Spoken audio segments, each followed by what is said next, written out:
Wait for some people to roll in. Do Friday Q&A. It's 2 in a row now. So it must be an improvement. Make some tea. Go about our day. Remembered my timer and my cup this time. Something weird on there. I don't know what that little smudgy is. Alright. Eventually, they'll tell people that I'm here. Maybe I just have tea time with myself. That's also okay. What is that sticking out? Ah, dreadlock fell down. That's what that is. Tuck that back up in there. Hey everybody, hey everyone rolling in. I figured some people would show up. Oh my goodness. One of these days I'll get my coordination back. You hear me struggle there because I'm like, I'm not sure if I ever had it to begin with, but no. It smells good. I'm just doing the silver needle today, which is what I do. It's just like, it shouldn't be my daily drinker because it's so fancy, but it has become. Whenever I end up having tea, I gravitate towards that. I really like white teas. I like a good green tea as well, but there's something about like how like delicate they are. So let me get some water going. Hey everybody, rolling in. Yeah, I didn't get a video done this week, but I'm relatively proud of myself for coming onto the Friday Q&A, and I'm not pushing myself. But that's why I didn't get a video done this week. I have video ideas in my head. A lot of you gave me some requests on that post I made asking about what videos you would like to see. Some of those are like super hyper specific towards like a person's like individual like medical question, right? But there's someone there that I can work with, and not that I couldn't do a specific one. I definitely have things bouncing around in my brain, right? But yeah, so I've just been kind of, I don't know, existing, taking care of goats, taking care of myself, you know. I have got my detox pathways to open up, and let me just start by saying I do not like the detox industry. I do not like how easy it is to make women believe that their bodies are dirty and they constantly need to be detoxed. And your liver is not a car filter. You don't need to be swapping it out. And that's just not really the way your body works. But so I don't want to say that I'm just like on some detox trend. All I'm doing is opening up my personal, like biological detox pathways, like pissing, shitting, and sweating. That's how you get toxins out of your body, full stop, no matter who you are. And I noticed mid last week or early this week, I started just like sweating balls for no reason. I was like, oh my gosh, what's happening? And then I was like, okay, all right, this is happening, right? Like, and what happened is I finally opened up my detox pathways from the mold, right? And so it's been, you know, a sweaty week. It's not even hot, and I'm like, even my feet are sweating, like without socks on, right? But that's not a bad thing. It means my body is finally able to push toxins out. But your body does use sweat as a last resort. So I'm probably pushing out so many mycotoxins that my kidney and my liver can't keep up. So my body's like, all right, we're just going to push the load out through your armpits, you know?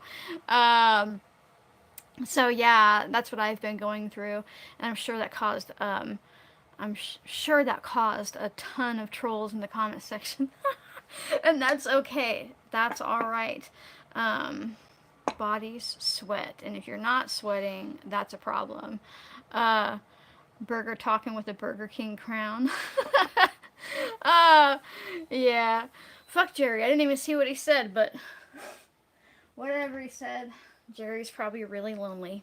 Okay, let's make some tea and then I can dive into answering everybody's questions. And as a reminder, I have a cup of tea before I answer questions. I mean, I don't drink the whole tea, I just have my tea ready, and that's just like a good boundary for me. Lets me settle in, lets people show up, all that type of stuff. But yeah, I don't know. We're supposed to get hit with a big storm this week. We have not had any snow this year where I'm at. Now up on the mountain way up we have, but it's so weird. It is so weird that we haven't had like any real snow to speak of where I live. I mean, I am at the base of the Blue Mountains, right? Like what's at my window that way is foothills, but people think they're mountains who don't live around mountains because they look really big. But like we should have a lot of snow, but we just haven't. And this weekend we're supposed to maybe get some, or at least a lot more rain. What country am I in? I'm in the U.S. I'm in Oregon State. Um, but yeah, oh, I forgot that I was going to mention something. I'm so bad at promoting myself. I mean, in the way that, like, I'm like, oh, by the way, for those of you who've been following me and, waiting for stuff to happen. So I've got my whole onion plus corn silk synergism capsules back, but this actually now has the mannose added to it, like a microdose. So if you're somebody who is dealing with like bladder infections, kidney infections, all that type of stuff, like urethra sensitivity, that's a good supportive option. And then I have my aged cascara plus slippery elm bark. This one was an uphill battle. Everywhere that I have my stuff made here in the US, and I have to like work with a compliance lawyer on like the labeling, and I don't think he likes me much because I pushed back a fair amount, and eventually he made me put like California has its own regulations. So I'm like, but I'm not in California. We're not based out of California. We're not producing in California, right? And it was a whole thing. But anyhow, if you need to take a shit, this will do it. And it's a micro dose, so it's for daily use to get things, up and moving. And those are both in the shop. I figured I'd talk about it in the beginning because, oh, I didn't even flip it. Jeez. I figure I'd talk about it in the beginning because I'll forget about it at the end. Um, you know. But I'm trying so hard, and it takes me time. It took me that was like a 4-month, 5-month project for both of those. I have a goal to have a synergism in the shop that like supports like every main body function, right? Like hormones, taking a shit, kidneys, like low moods, things like that. And so I've been kind of slowly working through that, and I'm pretty close to there. I got one coming up for blood sugar, but that one I'm just waiting. Right, we have to wait for all the testing and everything like that. Um, but yeah, corn silk is great for kidney stones. Yeah, somebody asked that. Um, I am between the ages of 5 and 88. uh, yeah, maybe, but whatever it is, it's better than whatever you're existing with, I'm guessing. I figure whenever people are mean to somebody online because of the way they look, right? Usually it has to do with like a deep-seated knowledge that you don't feel like you look a good way, right? Like I had a man go off at me. He was like, "Oh, I can't tell if you're, 28 or 58." And I'm like, "Well, I can tell that you've lost all your hair and you have no testosterone left in your body. So who wins the game?" Right? And they're like, and it was so sad because he's like, "You're right." And I was like, well, fuck around and get hit with a stick sometimes. um, but yeah, I feel bad because I didn't flip my timer over right away. So we're going a little extra longer with this steep. I think the next video I'm going to do coming up here is, I've been kind of trying to do stuff that like as I'm actually doing it for myself because that makes it easier on me, right? I need to make myself like a hand cream, but a non-water cream. And so I'm probably going to do that this week. I'm thinking of, I think that'll be a good thing to do. But yeah, somebody said I did my graduate studies in Oregon University at Pendleton. Thanks for earthy description to help me do tinctures, herbs, stuff, and balancing myself with nature. You're welcome. Yeah, so you went to like the BMCC there, like the Blue Mountain Community College. Because the Oregon University, like if you're thinking of like, well, there's the Eastern Oregon University in La Grande, but then the EO or OU, what do they call it? I don't know. There's one in Eugene too. um, there's a bunch of them around. I think the Blue Mountain's about to close down though. They've been on their last leg for a long time, honestly. All right. Tea is ready. Let's see how it tastes, and then we can jump into answering questions. Okay. Yeah, my hands are like paper lately, and I know we heat with a wood stove. And I do not run, oh, that's so tasty. I do not run humidifiers because I like keeping my humidity in my home below like 30%, like 35%, because mold can't grow. Right, and it's probably why we don't have a lot of mold, just because it's dry here in the summertime, and then in the wintertime we use wood heat, so it just doesn't give it a chance. Okay, so if you have a question, say question, and I'll start answering. But you gotta say question. Sometimes my brain picks up on that, say question in all caps, and then it pops up. Question: what are your thoughts on zeolite powder? My doctor has me on it for heavy metal poisoning detox. Time and a place, but like it just depends on what you are trying to detox. I like modified fruit pectin, citrus pectin, I should say, for heavy metal detox, better than zeolite. Make sure that the zeolite you're working with is pharmaceutical grade, or you're just going to be putting more heavy metals into your body. Although, I should say that it's literally impossible to find a clay and things like that that don't have heavy metals in them because they're a mineral from nature.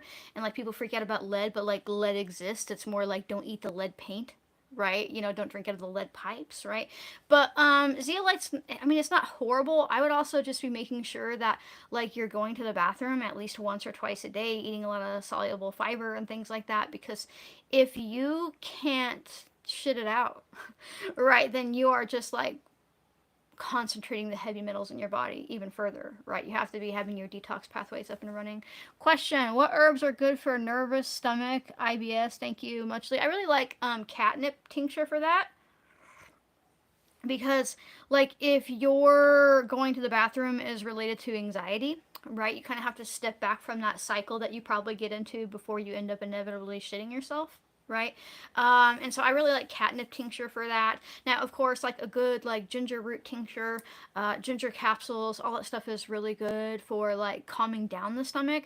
But catnip has that extra capacity of like being a nervine, so like calming your brain down and getting you out of like that death loop in your brain, and it's totally normal. People do that all the time. Like, and it's pretty close to a panic attack. Like, anxiety attacks and panic attacks are two different things.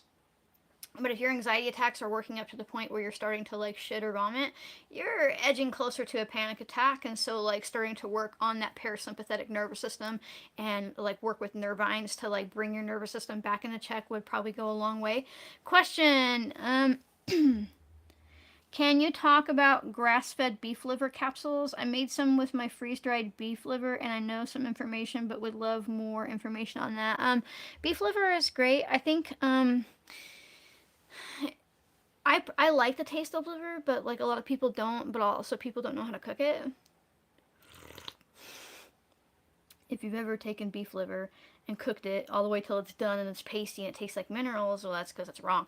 You want to like flash cook it like a steak, like a minute on each side, and have it like rare to like medium rare on the inside, and then you won't have that nasty like pasty mineral flavor or texture in your mouth, and it tastes a lot better. But you can't be afraid of rare meat. But as far as like liver goes, it's loaded with things like B12, copper, retinol, which is so like when you eat like an apple, well, not an apple, like an orange, it has beta carotene in it, and then your liver turns it into retinol, which is true vitamin A. But liver itself has true vitamin A in it already. It's already retinol. So you do have to be careful. It's got good heme iron and all that type of stuff, but like the way I say it is like vitamin A, you really need it in your body. Like it's easy to be depleted of it, but also it's not a water soluble vitamin, it's a fat soluble vitamin, which means that you can build up toxic levels. So, I mean, I usually don't eat liver every day, right? Like, but then again, if you're working with capsules, it could be microdoses, but like it wouldn't be bad like every 4 to 5 months if you're working with organ meats to like get a vitamin panel done and look at your like vitamin A levels, right? Because not enough vitamin A can make you sick, but too much vitamin A can also make you sick. And what's weird is like their symptoms are pretty similar. Okay, question: can you recommend anything for a hiatal hernia? That is rough. There's honestly, other than like the compression belts that people use. I mean, you could try like a comfrey infused castor oil pack, right? But it's one of those things where it's like it depends on how severe it is, like that you might just have to get surgery eventually, right? I think hiatal is one that can have surgery. I think there's some types of hernias that can't have surgeries, but I feel like hiatal should be able to have them. I could be totally wrong. Somebody says, I love your raw nutrient capsules. Thank you so much. Was feeling awful for months, and after 2 months, I noticed I was feeling better. Only thing I changed. Thanks, April. You're welcome. I'm glad to hear that. Yeah, so that's all about the iodine. Well, it has fulvic acid and things like that. And what's funny is, so the FDA won't let you put information on a label about like nutrients or minerals unless it hits at least 20+% or more of like your daily value that's established, right? And so it's so frustrating because when I got the labs back for that, there are hundreds of like B vitamins and things in it, but I can only list the iodine and the magnesium and the fulvic acid, right? Like I can't say anything else that's on it on the label because like I wanted to, and then like the panel was gonna be like that long for nutrient information. But yeah, no, they're really great. Most people are lacking in iodine, right? Or they're like overloaded in bromide from eating like processed bread products, right? So the iodine can't get into their thyroid or their organs and stuff. Question: any herbs for an oil infusion to help with phantom limb pain? You know, that's hard because I believe phantom limb pain comes more from like your brain still thinks the nerves are there, right? So like I kind of wonder, and this might sound out there, like have you thought about like microdosing, like getting a prescription for microdose ketamine? I wonder if it would like help rewire like the neural pathways to learn that you no longer had a limb, right? But other than that, you could try working topically with like a strong cayenne salve or gel to stop the nerves from sending signals. But again, I want to say phantom limb pain is more about like your brain thinking it's still there when it's not, right? I'd have to look more into it. You could also work with something like lion's mane mushroom internally. St. John's wort oil topically might heal the nerve damage that's there from the surgery from where I assume they amputated something. Question: is there a way to detox after getting a series of x-rays, CTs? Well, it's not about detoxing so much as about like replenishing what was probably knocked out of your body. X-rays tend to deplete vitamin C. Almost couldn't say the word deplete. Come on, brain. And so I would start working pretty heavily with like you could either go with straight ascorbic acid or Whole Foods vitamin C. There's a huge debate about it, but like Whole Foods came along as like it's not really any different, honestly. There's no copper available in most of them, even if it's raw vitamin C. Like, but also you could start eating more oranges and things like that. And that would just help your thyroid function and all that type of stuff. Question: what would you recommend for people with HPV? Especially those who have gotten cancer from it. Oh, I missed. Hold on, I'm gonna jump back to that. So HPV, I'm all about things like lemon balm, self heal, anything that likes to attack things in the herpes families is pretty good for that. Also, look into the correlation of being misdiagnosed with cervical cancer due to a B12 deficiency. That's really interesting stuff, and I say that as a person who went through the whole cervical cancer thing. So I missed this question in the super from Wangari M. Question: hi, can you share about lupus? Thank you very much.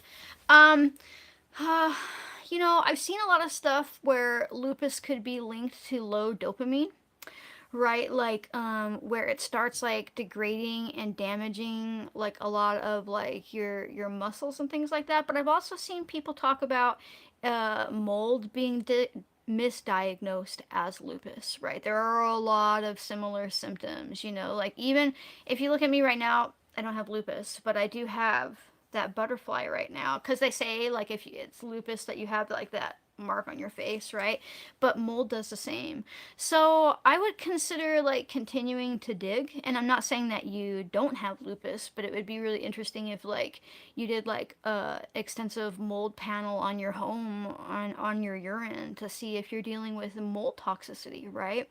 And then when that happens, all of your B12 gets depleted. But I've also seen people talk about like B12 deficiency being mistaken as lupus, right?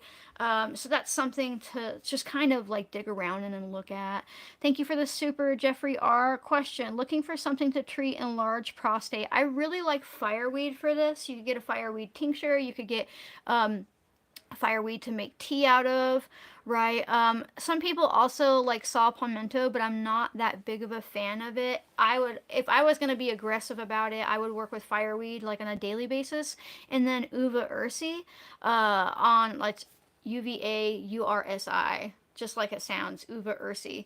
I would work with that on a weekly basis. With the uva ursi, I don't suggest working with it daily like a lot of people will, because it can kind of put a stress on your kidneys. But I've had a lot of people, I don't sell fireweed tincture anymore, but I've had a lot of people who like relied on it for a long time to like lower their prostate size. Question: is there any sort of herbal paste that can be applied to inflamed gums? I mean, you could make a paste. You could probably make a paste of something like apple pectin, and it would be pasty. You could maybe make a paste out of something like coconut oil, but that would probably melt with the heat of your mouth. But you could just start using yarrow tincture, not essential oil, yarrow tincture on your toothbrush every day when you brush would probably go a long way. You can make yarrow tea and turn it into like a mouthwash, right? Like that you swish with every day after you brush. Question: can someone have worms for a long period of time? What do you recommend to get rid of worms? I know it's a really hot topic, right? And I'm not saying that people never have parasites, but typically if you have like a real ass worm, and I don't mean like an ass worm, like if you have a very real worm, you'll have very specific symptoms, like a tapeworm will kill you dead, liver flukes will kill you dead.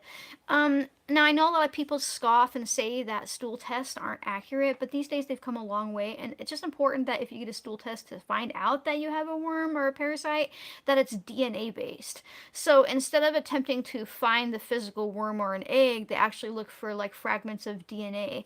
They've come a really long way, because finding out what type of worm you have is really important. And please remember that most of the time when people start doing like worm detox protocols where they shit their brains out or they constantly get enemas, they see these big strings and they're like, that's the worm. Nah, that's your mucosal lining that you're stripping off most of the time. Unless you actually see it moving, it's probably your mucosal health being stripped away, right? And all of your beneficial bacteria going away. Okay. The carnivore diet is helping heal so many, lost it.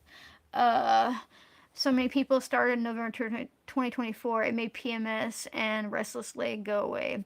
That was just a random statement about the carnivore diet. So the carnivore or animal based, which is where you eat like meat but also eat fruit, which by the way, the guy who made carnivore popular is no longer carnivore. He eats all the fruit, and he also eats rice and potatoes now, right? The carnivore is not sustainable for your body, and a lot of people will be like, but it's the same thing about veganism, like to an extreme. And I'm not saying that it can't help people either way at some point in time, but eventually it starts doing damage for your body. And if anybody is on the carnivore diet, and or even animal based, I highly suggest, just to be safe, keeping an eye on your amino acid panels. I would get a urine test and a blood test every 3 to 5 months to see what your amino acids are doing, because when you're eating tons of red meat and you're eating tons of meat in general, you can end up with like toxic levels of taurine. Maybe you're like stressing your like glutathione cycles. Like it can be damaging for some people, or just long term, right? And almost all the people that got famous talking about the carnivore diet are no longer carnivore, right? I think that's a time and place. And I say this as a person who absolutely loves meat and ate animal based for quite a long while, and went through all of like the toxic taurine amounts and things like that, right? But like I have like chest freezers full of meat that I've raised myself. So I'm not saying this as a person who's like afraid of meat or doesn't eat any of that stuff, right? Yeah, carnivore can be hard on your liver and your kidneys as well, but any type of diet where you are not eating some form of carbohydrate is hard on your body, period. Whether it's keto or carnivore or any of these things where you're just like eating zero carbs, it's really hard on your body. Question: what would you do if a heavy metal hair test was positive but a blood test was negative? Would you disregard the hair test? No, because a blood test is a snapshot. So, for example, my husband had manganese poisoning because he was using like vape pens and the coils in them have heavy metals, right? So, a blood test won't show manganese unless you have literally just been exposed to it, right? Like big time. But hair test is actually the most accurate way for heavy metals because it shows buildup. Kind of like, let's say you have a job that drug tests and they demand a hair test because let's say you smoke some weed. A month later, your pee or whatever will be clean, or you can take a bunch of niacin or do all these things to make your pee clean, right? But you can't get it out of your hair. So unless you go in there like full bald, being like, sorry, I got no hair for you, your hair, I want you to think of it, you know how there's rings on a tree that go out? Think about your hair like a tree that grows long. It keeps a record of all the things that you've been eating, ingesting, exposed to. And it doesn't mean that you have to panic either, right? But be aware that if you're having high levels of a metal in your HTMA hair test, it means that you have been being chronically exposed over time. Whereas if it showed on the blood, it would have been like one big bad exposure right then and there. Um, yeah, if you can you imagine walking into like a test for a job and being like, "Sorry, I just shaved my entire body everywhere. I have no hair for you to test." I think they might fire you just on the grounds of that, you know. Um, Question: any recommendation for managing ADHD naturally, especially lost it, especially managing mental hyperactivity and nervous system support? So, when it comes to like ADHD or even like OCD, I want you to look at glutamate. Consider that your glutamate levels might be really high and making your neurons do this, right? Also, look at your diet. Sometimes it can be food allergies or intolerances, or it can be a particular ingredient. Like MSG has 20 different names and it's horrible at driving up glutamate levels, right? Because it is literally glutamate, monosodium glutamate, right? And then when you start working with herbs like chamomile, lavender, ginger, green tea, or L-theanine, which is in green tea, and you start lowering and actively paying attention to like what the symptoms of high glutamate are, you might find some resolution to your ADHD and or OCD. You know, and I say this as a person who like lives with OCD. I use quotes because when I'm mindful about my glutamate levels and I'm mindful about that type of stuff, I don't have symptoms really. Right.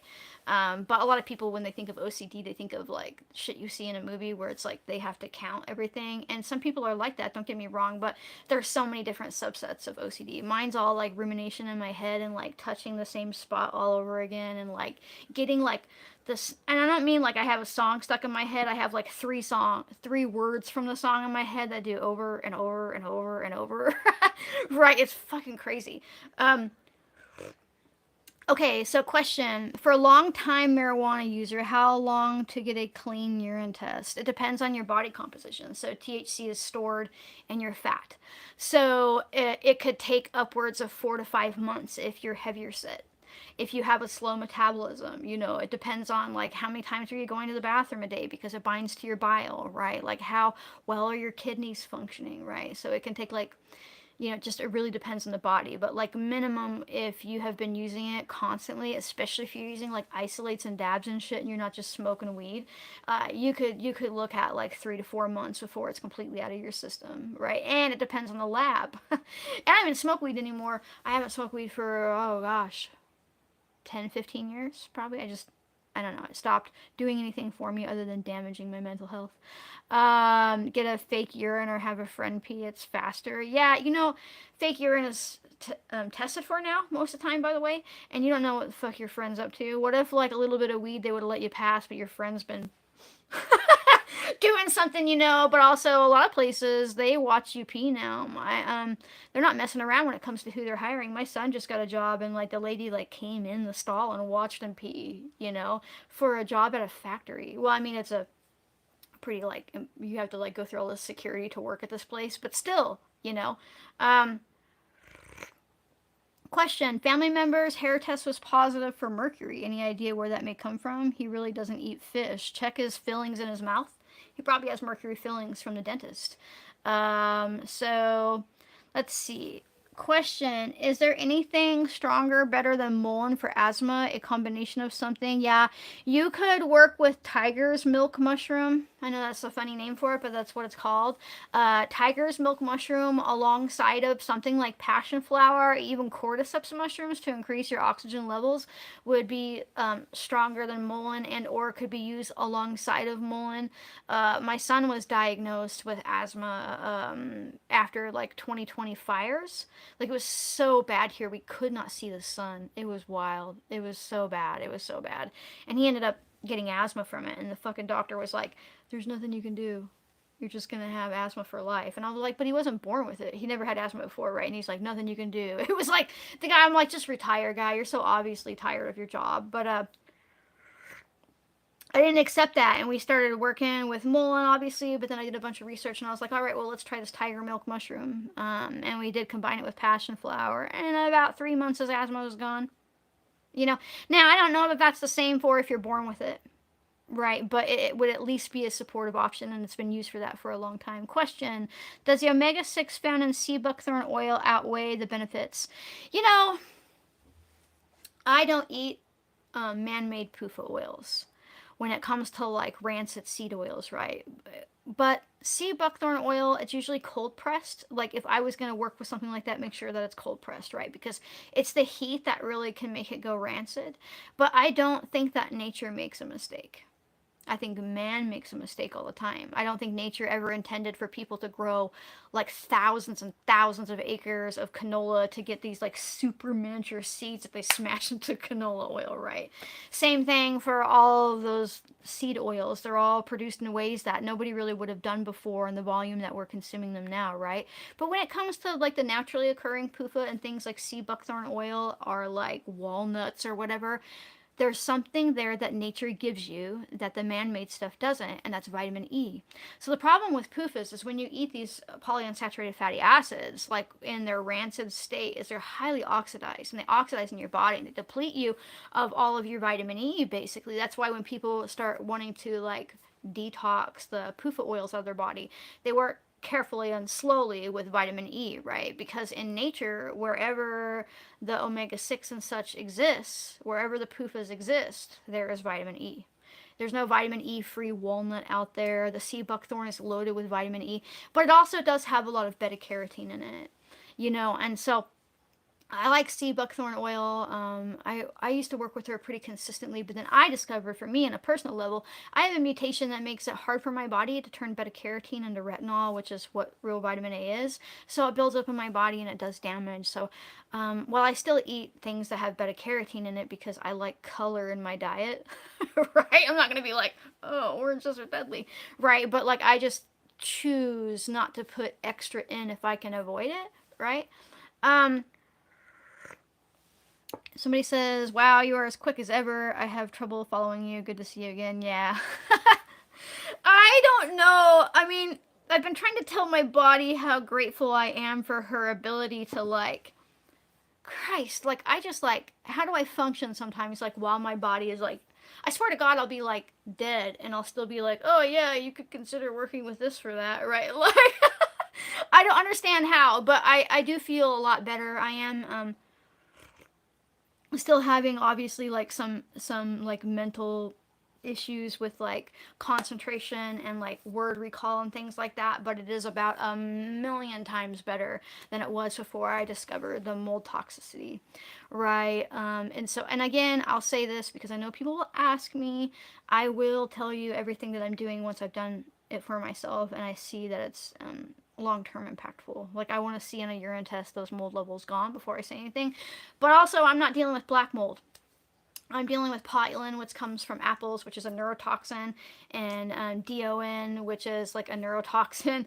That's also a carcinogen that comes from like grains, and then also aflatoxin G1. There's all different types of aflatoxin, but G1 is also from grains and things like that. But yeah, question. You recommended castor oil with calendula for scars, wrinkles. Would it work to buy both oils separately and mix them?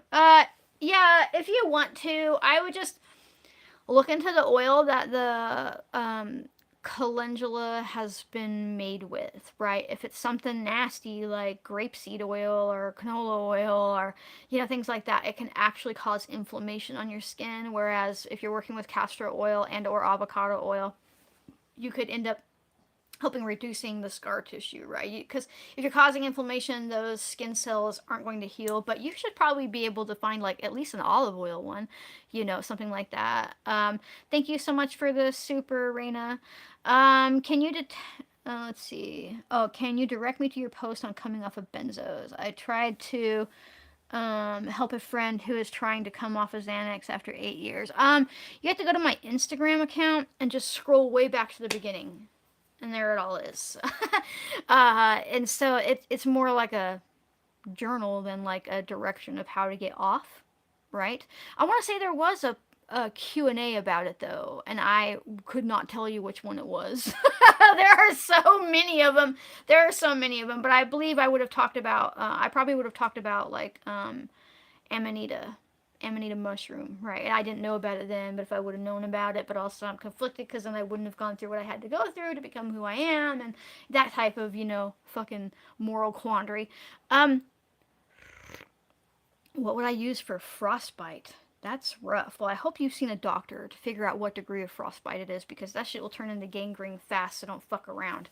But if you've been seen and it's like just early stage frostbite and you don't have the risk of like losing a limb, you could start working with something like a comfrey infused oil, right? Because you need to start regenerating your skin cells, right? And comfrey has this alkaloid in her called allotonin that triggers new skin cell development. That's why she's used for like broken bones, but actually she's so impressive at rebuilding skin tissue that if you put it on an open wound, you can hurt yourself in the way that it will make your body heal from the top down, and your body naturally heals from the bottom up to make sure there's no bacteria. So you never want to use comfrey on like an open wound. Now I know people are like, oh my god, I used comfrey on a scratch. Like, that's not the same. I'm talking about like if you have like a fucking gash, like if you have like a bad wound, you need to wait until it's fully scabbed over. And I like to say a dry scab. Like if it's still a moist scab, it's only been there for like a day, give it a minute. When it's like dry and impacted and it's there, then you can start using comfrey, because your body has already healed up to the top and healed over, right? Question: does adding milk syrup to dandelion tea dilute the benefits rather than drinking it straight? No. Now, in fact, if you think about it, because dandelion tea is stimulating more bile release from your liver to your gallbladder to your gut, you want those fats there because your liver, in a roundabout way, uses fat to create it, right? And so, like, as you're like shitting out the old bile, you'd be getting like the nutrients in the uptake cycle, right? So the way it works is, let's say you eat a bunch of healthy animal fats and it's loaded down with like vitamin E and K2, and those are like fat soluble, right? When you digest it, it goes down and attaches to your bile because it binds to fat, right? Fat binds to fat.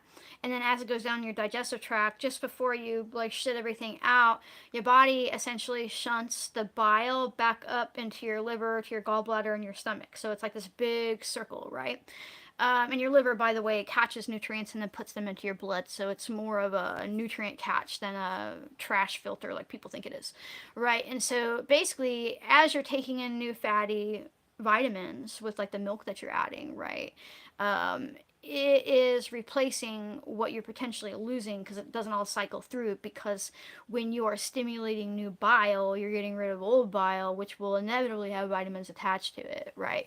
And that's why people who have their gallbladders removed end up really deficient in fat soluble vitamins, because they no longer have the amount of bile they necessarily need to be upcycling all that stuff, right? All your vitamins and stuff. Now, as far as the maple syrup goes, now you're just, people think of syrup, like maple syrup is just sugar, but it's actually full of like potassium and manganese and magnesium, and it has like B vitamins in there. It's really amazing stuff. So if anything, you're just giving your body more of a nutrient boost. Question, oh, lost it. Question: do beneficial bacteria retain their health benefits after being frozen? I want to make healthy ice cream using raw milk. Yes, they go dormant though. Yeah, and I do that all the time. And I'll make like milk kefir, right? Ice cream where I add it in there and we have all kinds of raw milk and they go dormant. There is some debate about like which strains like become weaker, but it doesn't matter because they kind of wake back up in your stomach, right? That's why you can take things like let's say milk kefir grains and freeze them and then wake them back up, right? But yeah, it's also like why you can freeze colostrum, which has tons of huge amount of bacteria in it, you know, to give humans or goats or whatever is going to drink it their immune system basically, right? And so you can freeze colostrum and it won't really impact its ability to do the same thing, right? Question, shoot, my husband doesn't have his gallbladder anymore. Oh, if you don't have a gallbladder and you have a lot of digestive issues, I would consider looking into ox bile supplements. It's basically supplementing the bile that your body has lost, right? And start slow. Start on a really low dose and then work your way up. Some people feel like they need it long term. Some people feel like they only need it short term. Your liver produces bile. Basically, your liver grabs cholesterol out of your bloodstream and turns it into bile and then shunts it to your gallbladder. If you don't have a gallbladder, it can still dump it into your gut, but it just doesn't function the same way. So some people end up having too much bile. It just depends on what your liver's doing, right? But if you're having digestive issues after your gallbladder's removed, I really suggest working with ox bile. So, okay. I've been talking for about half an hour, 40 minutes now, so I'm going to jump off. Thank you so much for being here with me. If you would like to support my capacity to be a real human, keep a roof over my head, tea in my pot, consider becoming a member. It's just a way to throw me a couple bucks a month for all the work I do. There's nothing hidden behind a paywall. There are, like, if I upload a video, you get access to it earlier, but don't worry if you can't afford because I release it on the weekends anyways as I'm able to upload them. So it's a little bitty time wall, not a paywall, right? Also, check out my apothecary. There is something for everybody there. I've got my books if you want to learn to make your own. I've got synergism capsules. I've got mouth mud. I've got all kinds of stuff going on there. There's something for everybody. And you can use the one-time code TEATIME, TEATIME, to save 10% on anything you like to call home. So if you can't do that, or even if you do, whatever you want to do, make sure that you like, comment, share, subscribe, turn on notifications, and share. Said that earlier, but still share. Sharing is super important because it helps other people realize that they're smart enough to take their health back into their hands. It helps get my work out there. It just kind of empowers people. So thank you so much for watching, folks, and I'll see you next week. Bye.